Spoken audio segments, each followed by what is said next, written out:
I've had a pretty good object lesson growing up, and in this community I've lived in for 30 years.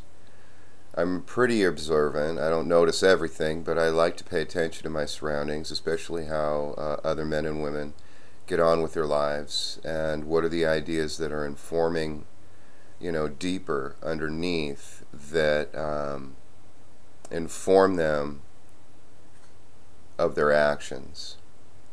And I particularly enjoy watching people endeavor something new, something they haven't done before, and watching how they come to relate to it.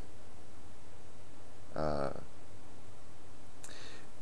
this is interesting to me because I've had my own personal challenges in trying to get on with my life and make my life as I would have it be. And so I try to pay attention to these things and learn, learn from others around me. Uh,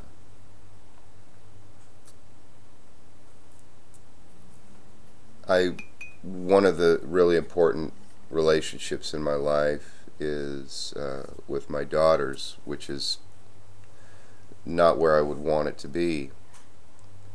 And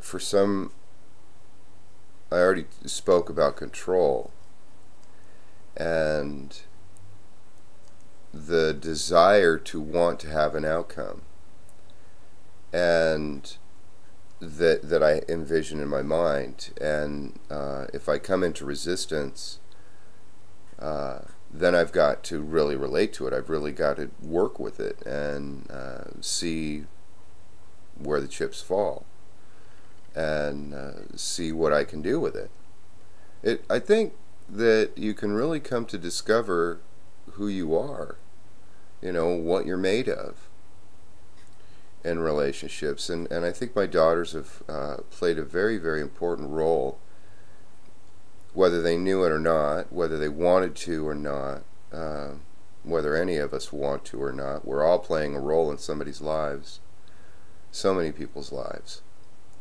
As a citizen of the United States, we're playing a role, and we are participating in the United States, how we play the role, and we are fulfilling a role. As a human being, we're playing a role, and our behavior, everything we do affirms that pattern to behavior, that role that is what we would have it be or not. And then we come into challenges, and I've had some challenges in relating to my children, and serious impasses where certain modes of behavior would no longer be related to in any way, shape, or form. And for myself, there's this integrity, this wholeness, this unity inside of me. And I'm not sure a lot of people understand it, and I don't blame them. However, this unity requires of me to integrate aspects of myself without destroying them.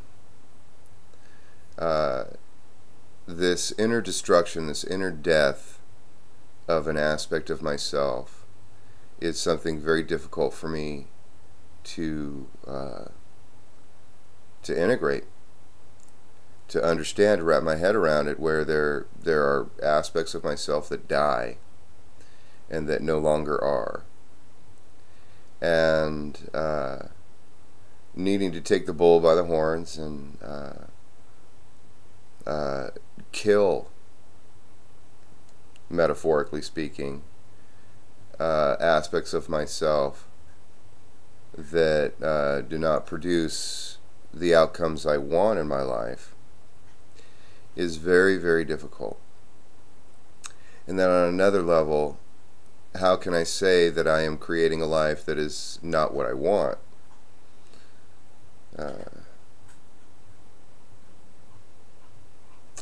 I don't expect other people to have to think about these things or ever want to think about these things or even find any of this interesting.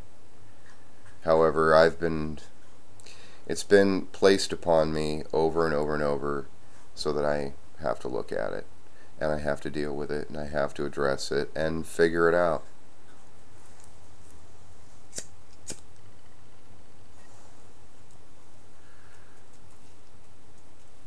So my daughters behave in such a way as to make very clear that they have their own needs and that they are going to get those needs met by hook or by crook. And if their needs aren't being met, my older daughter is a little more adaptable in relationship to me, I feel, than my younger daughter. And